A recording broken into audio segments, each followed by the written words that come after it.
Hello everyone. कहानी की starting में हमें 1876 का टाइम दिखाया जाता है, जहां एक आदमी खुदाई कर रहा होता है जिसका नाम ओटिस होता है, और उसी टाइम पर ग्रहण भी पड़ रहा होता है। और जिस जगह ओटिस खुदाई कर रहा होता है वो जगह अचानक से अंदर की तरफ धंस जाती है, जो कि एक वोल्केनो की तरह लग रही होती है। तभी अचानक से उसके अंदर से एक आत्मा निकलकर ओटिस की बॉडी में चली जाती है, जिससे उसके सीने पर एक स्नेक का निशान बन जाता है। जिसके बाद हमें 1 महीने बाद का सीन दिखाते हैं, जहाँ शेरिफ रॉय अपनी बेटी शार्लेट को स्टेशन पे लेने आता है, और शार्लेट के साथ में उसका फियांसे एग्नस भी होता है, जो रॉय को बिल्कुल भी पसंद नहीं आता है। उसे लगता है वो कमजोर, बेवकूफ और कायर लड़का है, वो उसकी बेटी की रक्षा नहीं कर पाएगा। लेकिन शार्लेट कहती है रक्षा करने के लिए आप काफी हैं, वो दिल का बहुत अच्छा है। और तभी वो लोग घर जाने लगते हैं, लेकिन उनके जाने से पहले वहाँ पर कुछ लुटेरे आ जाते हैं। तो रॉय शार्लेट को एक केबिन में ले जाकर गन देता है और उसे वहीं छुपे रहने को कहता है, और बाहर जाकर देखता है तो एग्नस वहाँ से भाग गया होता है। और तभी वो लुटेरों को मारने लगता है। तो लुटेरों का बॉस रॉय पे पीछे से आके अटैक करता है, लेकिन रॉय उससे बचकर उसे एक ही शॉट में मार देता है। जिसके बाद वो ट्रेन के दूसरी पार चला जाता है, लेकिन तभी अचानक से रॉय के कोई पीछे से गोली मार देता है। जिसके बाद हमें रॉय को RIPD मतलब रेस्ट एंड पीस डिपार्टमेंट में दिखाते हैं, जहाँ हानो नाम की लड़की उसे बताती है वो मर चुका है। तो वो अपनी बेटी के बारे में पूछता है, तो हानो उसे बताती है वो ठीक है, उसकी 2 दिन बाद शादी है। तो इससे रॉय को पता लगता है कि वो 3 दिन पहले मरा था, लेकिन उसे ऐसा लग रहा होता है कि वो अभी कुछ सेकंड पहले ही मरा हो। तभी हानो उसे RIPD में क्या होता है ये बताती है।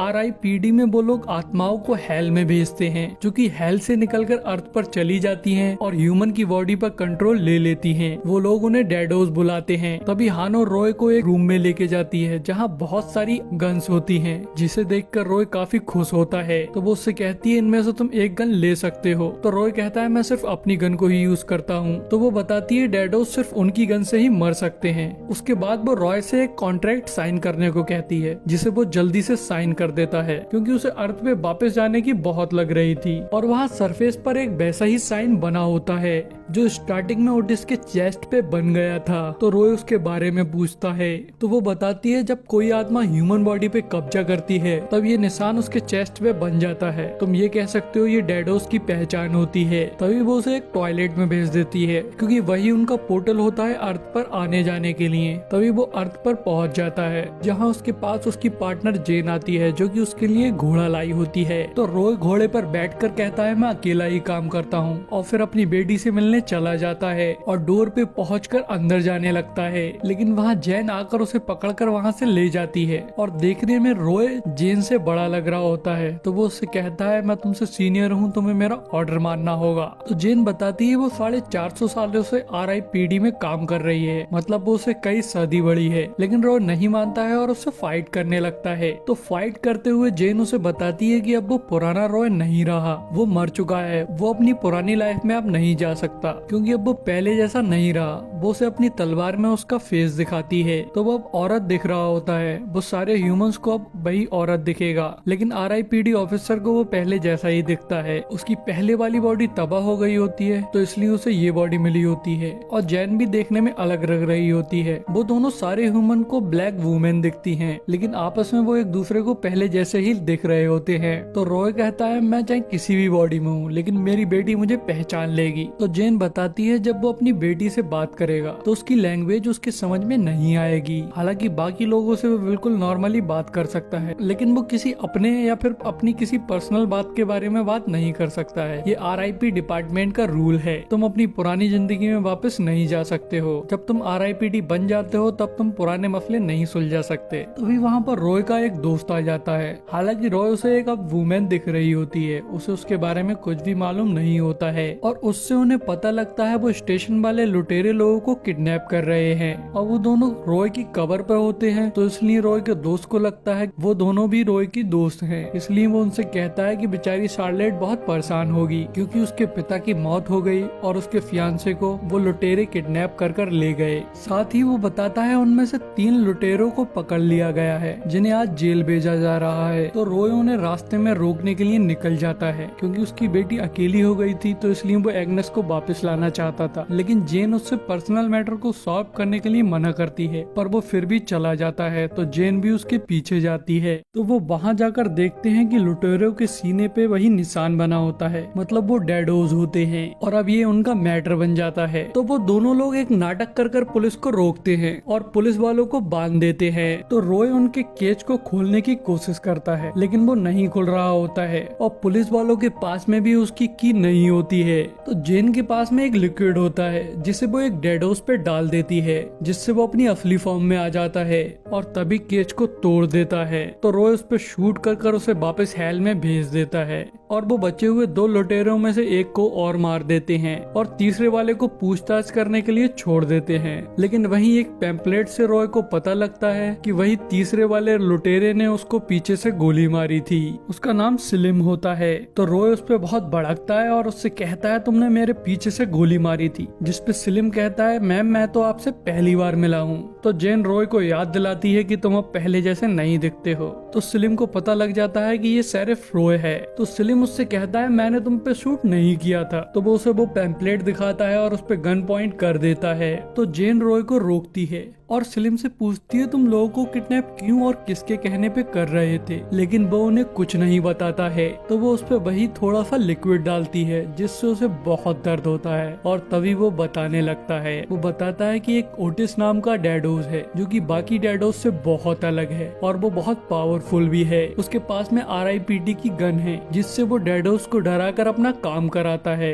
मुझे नहीं पता उसका प्लान क्या है लेकिन उसने सिर्फ लोगों को कैद करके रखा है। वो उन्हें खिला रहा है, हेल्दी रख रहा है। अब वो ये सब रेड सीक नाम के शहर के पास में कर रहा है। तो वो दोनों स्लिम को अपने साथ लेकर रेड सीक के लिए निकल जाते हैं। तभी हमें ओटिस को दिखाते हैं जिसके पास में उसकी एक डैडोज आती है जो कि बताती है बाकी के डैडोज और लोगों को किडनैप करने से मना कर रहे हैं और तुम्हारी काबिलियत पे शक भी कर रहे हैं और वो जानना चाहते हैं कि तुम्हारा प्लान क्या है। तो ओटिस बताता है वो अर्थ पर डैडोज का राज लाना चाहता है लेकिन उसे ये बिल्कुल भी अच्छा नहीं लगता है कि उसके ही लोग उस पर शक कर रहे हैं। तो वो उससे कहता है चलो हम उन्हें यकीन दिलाते हैं। तो वो उन लोगों से जाकर बात करता है और उनमें से एक के पेट में हाथ डालकर उसकी आत्मा निकाल लेता है और उसे गन से शूट कर हेल वापस भेज देता है जिससे सारे डैडोज को यकीन आ जाता है वो उनसे काफी पावरफुल है और वो उसके लिए काम करने लगते हैं। और वो उन लोगों को भी बताता है कुछ दिनों बाद से अर्थ पर हमारा राज होगा। और इधर वो दोनों भी रेड सीक टाउन के करीब आ गए होते हैं। तो रॉय स्लिम से कहता है अगर तुमने टाउन में किसी को हमारे बारे में बताया तो मैं तुम्हें उसी टाइम मार दूंगा। और तभी वो टाउन में पहुंच जाते हैं। तो उन लोगों को शहर के अंदर कोई नहीं दिख रहा होता है। तो वो उसके बारे में स्लिम से पूछते हैं जो कि उन्हें बताता है यहाँ एक बटरफील्ड नाम का इंसान है जिसके पास में होटल, बार और प्रिंटिंग मशीन सब कुछ है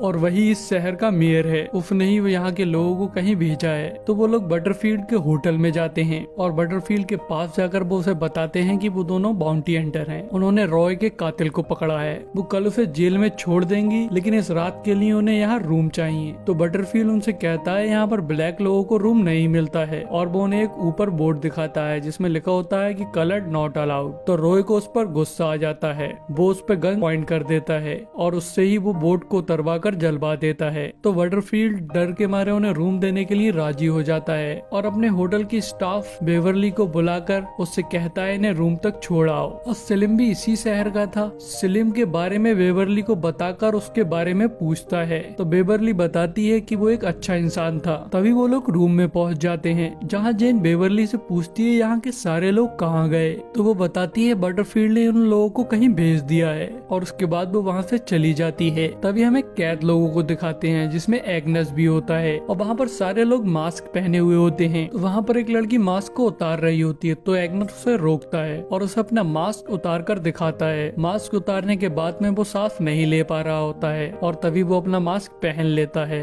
हालांकि उसे नहीं पता होता है कि वो लोग सांस क्यों नहीं ले पा रहे हैं। तभी हमें बटरफील्ड को दिखाते हैं और अब उसे शहर में भी सांस लेने में दिक्कत हो रही होती है। तो वो ओटिस के पास जाता है क्योंकि ओटिस भी उस टाइम वहीं टाउन में होता है। तो वो ओटिस से एक मास्क मांगता है लेकिन ओटिस उससे कहता है ये सिर्फ कैदियों के लिए है। अगर तुम इस मास्क को पहनोगे तो तुम्हें कैद कर लूंगा। अगर तुम कैद होना चाहते चाहते हो तो इस मास्क को पहन लो। तो उस पे बटरफील्ड उससे कहता है होटल के अंदर 2 लड़कियां हैं, तो मेरे बदले उन्हें ले जाओ और मुझे मास्क दे दो। तो ओटिस उन्हें लेने चला जाता है, लेकिन साथ ही वो बटरफील्ड को भी कैद कर लेता है और इधर रॉय सलीम को बांध देता है। जिसके बाद सलीम उन दोनों से कहता है अगर तुम मुझे छोड़ दो तो मैं तुम्हारा साथ दूंगा, लेकिन वो लोग उसकी बात पर विश्वास नहीं करते हैं। तो सलीम रॉय को उसकी गन दिखाता है जो कि उसने उस टाइम निकाल ली थी जब रॉय उसे बांध रहा होता है, लेकिन वो गन रॉय को वापस कर देता है और उन दोनों से कहता है अगर मैं चाहता तो तुम दोनों के सर उड़ा सकता था, लेकिन मैंने ऐसा नहीं किया। मैं कोई बुरा इंसान नहीं हूँ। और बेवरली ने भी बताया कि मैं एक अच्छा इंसान था,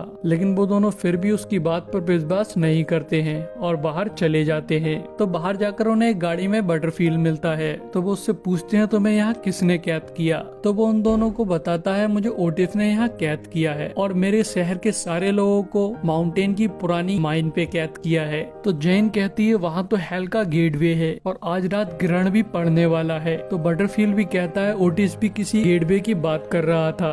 तो बटरफील्ड भी बताता है ओटिस भी किसी गेटवे की बात कर रहा था। और तभी जेन समझ जाती है ओटिस हेल के गेट को खोलकर आत्माओं को यहाँ लाना चाहता है, जिससे वो अपनी डैडोस की आर्मी बना सके और यहाँ राज कर सके। और वो साथ ही ये बताती है कि गेटवे से हेल की गैस यहाँ तक आ रही है, इसीलिए इन सारे लोगों को सांस लेने में प्रॉब्लम हो रही है, लेकिन इस गैस का असर डैडोस पर या RIPD वालों पर नहीं पड़ेगा। तो रॉय कहता है कि अगर डैडोस पर उसका कुछ भी असर नहीं होगा तो वो डैडोस से खुदाई क्यों नहीं करवाता है, उसे इंसानों के लिए ये मार्क्स भी नहीं बनाना पड़ेंगे। तो जेन बताती है कि ये एक रूल है कि हेल से आत्मा खुद कभी भी नहीं निकल सकती जब तक उसे कोई इनवाइट ना करे, और गेटवे पे खुदाई करना मतलब उनको इनवाइट करना हुआ। वो इंसानों से खुदाई करवा कर उनको डैडोस बना देगा। तभी वहाँ पर डैडोस आ जाते हैं, तो उन लोगों में फाइट होने लगती है, लेकिन डैडोस काफी सारे होते हैं, इसलिए वो उन दोनों को पकड़ लेते हैं और अपने साथ में माउंटेन पर ले जाते हैं। तभी हमें बेवरली को दिखाते हैं जो कि कुछ सामान लेकर बटरफील्ड के रूम में आई होती है। तो उसे वहाँ पर एक ऐसा डॉक्यूमेंट मिलता है जिनसे उसे पता लगता है कि सलीम बेकसूर है। तो वो जाकर सलीम को छोड़ देती है और उसे वो डॉक्यूमेंट देकर उसे बताती है वो बेकसूर है।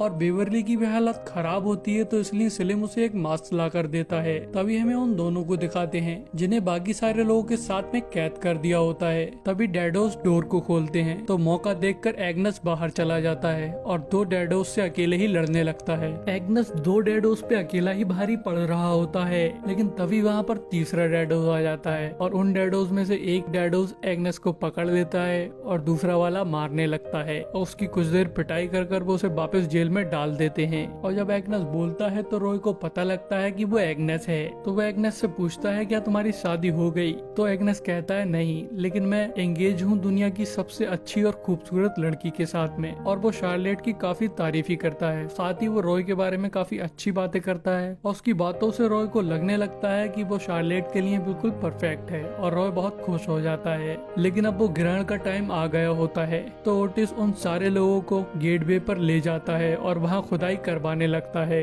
तो वो गेट खुल जाता है और उसके अंदर से आत्माएं निकलने लगती हैं जो कि उन ह्यूमन बॉडी पे कब्जा कर रही होती हैं और वो डैडोस बन रहे होते हैं। और तभी हमें उन दोनों को दिखाते हैं जहाँ रॉय पूछ रहा होता है कि गेट को बंद कैसे किया जाएगा। तो जेन अपने पास में एक बोतल दिखाती है जिसके अंदर एक एंजल का आंसू होता है जिससे उस डोर को बंद किया जा सकता था। तभी वहाँ पर सलीम आ जाता है और वो वहाँ के गार्ड से गन लेकर उन दोनों पर पॉइंट कर देता है। तो गार्ड कहता है रुको, इनके लिए ओटिस ने कुछ सोच रखा है। तो सलीम कहता है इन लोगों ने मेरे साथ बहुत बुरा सलूक किया है, मेरा इन्हें मारने का मन कर रहा है, मैं इन्हें नहीं मारूंगा तो किसी को तो जरूर मारूंगा। और तभी वो एक गार्ड को शूट कर मार देता है, मतलब हेल में वापस भेज देता है और वो लोग दूसरे को भी किसी तरह मार देते हैं। तभी सलीम उन दोनों से कहता है मैं तुम्हें खोल रहा हूँ, लेकिन तुम्हें प्रॉमिस करना होगा तुम मुझे वापस नहीं भेजोगे। तो इसके लिए वो दोनों हाँ कर देते हैं। और तभी सलीम रॉय को वो डॉक्यूमेंट दिखाता है जिससे रॉय को पता लग जाता है सलीम ने पीछे से गोली नहीं मारी थी, बटरफील्ड ने उसे फंसाया है। जिसके बाद वो उन दोनों को खोल देता है और रॉय को बंदी बनाकर अंदर ले जाता है। और वो वहाँ जाकर ओटिस से कहता है इसकी साथी यहाँ से भाग गई, लेकिन मैंने इसे पकड़ लिया। तो ओटिस कहता है इसे हेल में फेंक दो। तो वो दोनों जैसे ही गेटवे के करीब पहुँचते हैं तो वो सारे डैडोस पे शूट करने लगते हैं। और इसके बाद में सलीम और एग्नस मिलकर वहाँ के कैदियों को बाहर निकालने लगते हैं और रॉय डैडोस से लड़ने लगता है। तभी वहाँ पर जेन आ जाती है और वो कूदकर गेटवे पर वो आंसू डाल देती है जिससे वो डोर बंद हो जाता है।